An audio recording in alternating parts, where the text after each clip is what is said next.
আমি মাকে খুশি করতে গেলে বউ নারাজ, বউকে খুশি করতে গেলে মা নারাজ। কিন্তু আমি একজন মানুষ, কোন দিকে যাব? ইসলাম বলে তুমি তোমার মার কি? সন্তান। তুমি তোমার বউয়ের কি? স্বামী। শব্দগুলা খেয়াল করবেন।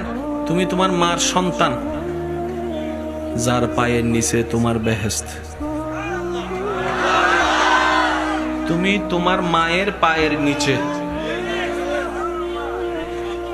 তুমি তোমার বউয়ের কি? স্বামী। স্বামী মানে অভিভাবক। অভিভাবক কি নিচে না উপরে?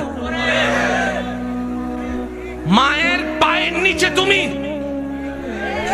আর বউ তোমাকে মাথার উপর রেখেছে, কারণ তুমি বউয়ের অভিভাবক।